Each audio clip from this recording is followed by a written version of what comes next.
اللہ تبارک و تعالیٰ کے نام سے شروع جو نہایت مہربان اور رحم کرنے والا ہے۔ محترم دوستو، ہر ذی روح کو اس دنیا میں موت آنی ہے اور ہر جاندار کو موت کی آغوش میں جانا ہے۔ روزانہ دنیا بھر میں لاکھوں لوگ انتقال کرتے ہیں جن کا تعلق مختلف مذاہب اور ادیان سے ہوتا ہے، مگر بالخصوص اسلام اور بالعموم دنیا کے تمام بڑے مذاہب میں مردوں کو قبروں میں دفن کیا جاتا ہے۔ اسلام کے عقیدے اور نظریے کے مطابق قبر میں مردے سے فرشتے سوال کرتے ہیں۔ آج ہماری ویڈیو کا موضوع ہے کہ وہ کون سے لوگ ہیں جن سے قبر میں سوال ہی نہیں ہوگا، اور انسان کے موت کے بعد اس کے قبر میں پیش آنے والے کون سے واقعات ہیں، اس کے متعلق ہم آپ کو معلومات فراہم کریں گے۔ محترم دوستو، جب مردے کو قبر میں رکھ دیا جاتا ہے تو احادیث اور روایات کے مطابق وہ قبر کے باہر چلنے والوں کی قدموں کی آہٹ اللہ رب العزت کے حکم سے سنتا ہے، اور جب مردے کو دفن کر دیا جاتا ہے تو اس کے پاس اللہ رب العزت کی طرف سے دو فرشتے آتے ہیں جن کو منکر اور نکیر کہا جاتا ہے۔ اس کو بٹھا کر فرشتے تین سوالات کرتے ہیں کہ تیرا رب کون ہے، تیرا دین کون سا ہے، اور تو محمد صلی اللہ علیہ وآلہ وسلم کے بارے میں کیا کہا کرتا تھا۔ تو جو بندہ ان کے درست جوابات دیتا ہے تو ان کو جنت کی طرف سے ایک کھڑکی کھول دی جاتی ہے، اور اگر کوئی بندہ اس کے غلط جوابات دیتا ہے، جو فاسق اور فاجر اور کافر ہوتا ہے، وہ اس کے غلط جوابات دیتا ہے اور پھر جہنم کی طرف سے ایک کھڑکی کھول دی جاتی ہے۔ لیکن ہم آج آپ کو بتائیں گے کہ ایسے خوش نصیب لوگ کون ہیں کہ جن سے سوال ہی نہیں ہوتا، نہ ان کو قبر میں عذاب ہوتا ہے اور نہ ان سے سوال اور جواب ہوتا ہے۔ وہ 8 لوگ ہیں، اس میں ہے نمبر 1 شہید،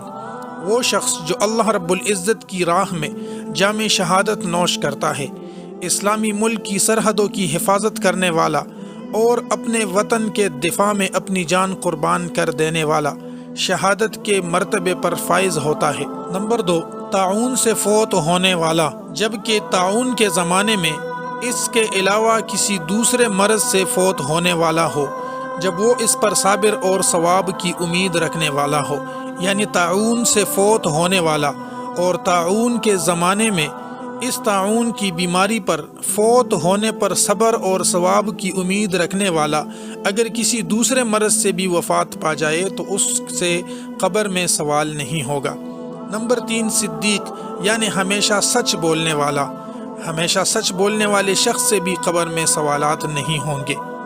نمبر 4 وہ بچے جو کم عمری میں انتقال کر جائے، ان سے بھی قبر میں سوال و جواب نہیں ہوگا۔ نمبر 5 جمعہ کے دن یا رات میں مرنے والا شخص، اس سے بھی قبر میں سوالات نہیں ہوں گے۔ نمبر 6 روایات کے مطابق ہر رات سورہ ملک پڑھنے والا شخص، اور بعض علماء کے نزدیک سورہ ملک کے ساتھ سورہ سجدہ کو بھی شامل کیا ہے کہ جو شخص ہر رات سورہ ملک اور سورہ سجدہ کو پڑھے گا تو قبر میں اس سے سوال نہیں کیا جائے گا۔ اور نمبر 7 جو شخص کسی بیماری میں سورہ اخلاص یعنی قل هو اللہ احد سورت کی ورد رکھے گا، اس کو بار بار پڑھے گا، اور اسی مرض میں یہ بندہ فوت ہو جائے تو اس سے بھی قبر میں سوال نہیں ہوگا۔ نمبر 8 انبیاء کرام سے، کیونکہ وہ گناہوں سے پاک ہوتے ہیں، وہ معصوم عن الخطا ہوتے ہیں، اسی لیے انبیاء کرام سے بھی قبروں میں سوال نہیں ہوگا۔ محترم ناظرین، وہ حضرات جن سے سوال نہیں ہوگا اور وہ لوگ جن سے سوال ہوتا ہے لیکن وہ بالکل درست جوابات دیتے ہیں، ان کا حکم ایک ہی ہوگا،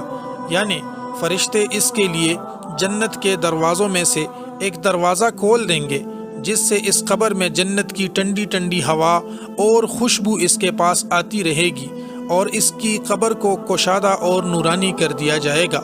اور احادیث کے مطابق، ایک حدیث کے مطابق 70 گز لمبا اور 70 گز چوڑا اس کے قبر کو بنا دیا جائے گا، اور ایک دوسری روایت کے مطابق مد بصری ہی، یعنی جہاں تک انسان کی نظر پہنچتی ہو اتنی اس کی قبر کو اور اس کی لمبائی اور چوڑائی کو وسیع کر دیا جائے گا۔ اور اگر بندہ منافق یا کافر ہوتا ہے تو وہ سوالوں کے جواب میں کہتا ہے میں نہیں جانتا، افسوس میں نہیں جانتا، تو فرشتے اس کو لوہے کے گرز یعنی ہتھوڑے سے ایسے مارتے ہیں کہ جن و انس کے علاوہ تمام مخلوق اس کی چیخیں سنتی ہے۔ اور قبر اس پر اس قدر تنگ ہو جاتی ہے کہ اس کی پسلیاں ادھر کی ادھر اور ادھر کی ادھر نکل جاتی ہیں، پھر دوزخ کی کھڑکی اس پر کھول دی جاتی ہے اور وہ شخص عذاب میں مبتلا رہتا ہے۔ اگر یہ شخص مومن ہو تو عذاب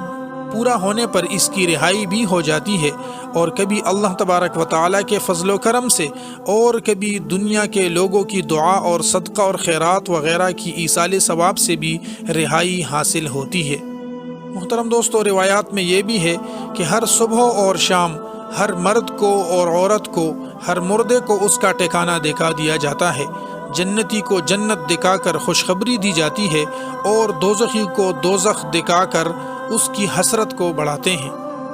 محترم ناظرین، حضرت انس رضی اللہ تعالیٰ عنہ سے روایت ہے کہ رسول اللہ صلی اللہ علیہ وآلہ وسلم نے ارشاد فرمایا، میت کے ساتھ 3 چیزیں جاتی ہیں، اس کے گھر والے، اس کا مال اور اس کا عمل، 2 تو لوٹ آتی ہے اور ایک اس کے ساتھ رہ جاتی ہے، اس کے گھر والے اور اس کی دولت لوٹ آتے ہیں اور اس کا عمل اس کے ساتھ رہ جاتا ہے۔ یعنی جب انسان مر جاتا ہے تو اسے رخصت کرنے والے اس کے ساتھ ساتھ جاتے ہیں، چنانچہ اس کے گھر والے اس کی قبر تک اس کے ساتھ جاتے ہیں، اور اس کا مال بھی جاتا ہے، یعنی غلام اور خادم وغیرہ بھی اس کے ساتھ جاتے ہیں، اور اس کا عمل بھی اس کے ساتھ ہی ہوتا ہے۔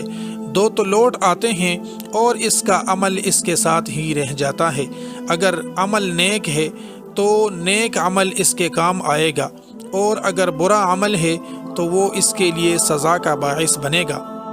محترم دوستو، احادیث مبارکہ کے مضمون کے مطابق جب انسان مر جاتا ہے تو کچھ اعمال کا ثواب پھر بھی ان کو ملتا ہے۔ مثلا کسی کو علم سکھایا ہو، وہ اس سے فائدہ لے رہے ہوں تو اس کا ثواب مرنے کے بعد بھی میت کو ملتا ہے۔ پانی کا کنواں بنایا ہو، لوگوں کے لیے مسافر خانے یا راستے بنائے ہوں اور اس پر لوگ آتے جاتے ہوں تو اس کا ثواب بھی اس کو ملے گا۔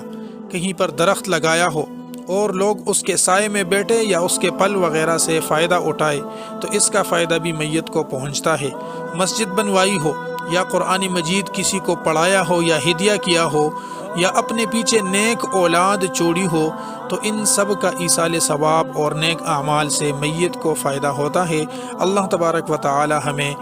نیک اور صالح بنائے اور ہمارے اولادوں کو نیک بنائے تاکہ اپنے والدین اور بڑوں کے لیے دعائیں مغفرت کرتی رہے، اور ہمیں بھی توفیق دے کہ اپنے بڑوں کے لیے دعائیں مغفرت کرتے رہے۔ اللہ تبارک و تعالی ہمیں اور آپ سب کو جنت الفردوس میں اعلیٰ مقام عطا فرمائے، آمین یا رب العالمین، بحرمت سید المرسلین۔